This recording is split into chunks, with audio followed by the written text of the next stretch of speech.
اليوم اللي درت لكم تصفيه الماء، راكم فاكرين الفيديو تاع تصفيه مع هاد الجره؟ عقلوا على هاد الجره مليح، باسكو هذه هي اللي غادي تكون عنوان تاع الموضوع تاعنا. راكم عاقلين على هاد الجره هذه اللي كنت فرحانه بها؟ هذه في الصيف غسلتها بيت فيها الماء، كي رحت نشرب الماء مر النوع، شوفوها مليح، هذا النوع هذا الجره بها بهذا الرسمه هذا اوكي. لما جاني الماء مر انا قلت اكيد ما غسلتهاش مليح. في العاده الطين كي دير فيه الماء، انا هذا الطين هذه قديمه جدا، في اللون تاعها ماشي كيما اللون تاع هذا، شوف مش كيف اصلا خفيف. كي شربته ماء مر، حتى صهيب قال لي ماما ماء مر بزاف، قلت له انا ما زدتش تشرب كيما هكذا، ما تشربش حتى نتاكد يعني سي كوا او جوست واش هو هذا الماء هذا يعني اللي راه مر. انا كي طلعت درت التجربه تاع تصفيه الماء، درت فيها الماء كبيته، دخل عندي واحد السيد قال لي اختي هذا ماشي طين، هذا قرميد. وقعدت الفكره في راسي اوكي. اليوم الصباح نفس الفيديو دخلت سيده قالت لي مدام جاوني لي كالكيغينو بسبب هذه الجره، هذه حتى هي شريتها هكا مرسومه. كي مشيت ندير البحث جبرت باللي فيها معدنين ثقيلين، فيها الرصاص والكاديوم. وش هو الدليل؟ الدليل انه كي تشرب فيها شوف واش يخرج منها، هذا الرصاص والكاديوم، شوفوا واش خرج فيها. على الناس ماده سامه، ممكن هو ماشي هو اللي يخدمها، هو شراها على السيد اللي يخدمها، ولكن كان لازم يتاكد انه القرميد هذا، لانه القرميد هو عباره عن طوب ممزوج مع الطين كماده للبناء.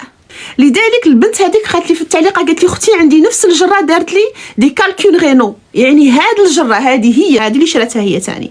اذا التعليقات الاولى تاع السيد كانت نيشان، قال له اختي هذه من القرميد. انا عايشه في كندا، انا ما جايتنيش في راسي باللي الغش وصل لهذه الدرجه. اللي يخدم هذه الماده لازم تشكيو به، لانه هاد الناس اللي بداو نديروا التنظيف في الدوله لازم تنظف الناس هادو الغشاشين، لانه من غشنا فليس منا. انا نوجه رساله لكل ام، ما تبقايش تبني ولدك على انه يكون عنده شهاده في الدراسه، لازم تكون عنده شهاده اخلاقيه ما يغش الناس، لانه الناس تدمرت بغش الناس. الامه ما طلعتش بسبب الغش، الامه انهارت بسبب الغش. الغش راه في اول شيء مرتبه هو الغش. الرسول الكريم قال من غشنا فليس منا، انت ماشي منا، لانك تقتل، لانك تدمر، لانك تخرب. هذا الانسان مسكين عطاك هذوك الفلوس، حاب يصفي الماء ويشرب ماء نظيف، مشى البيت تاعه وزاد هذاك الماء ديجا مش مليح، وزاد بدا حطوه في جره الطين مسمومه وعطى ولادو السم، هو ما على بالاش مسكين.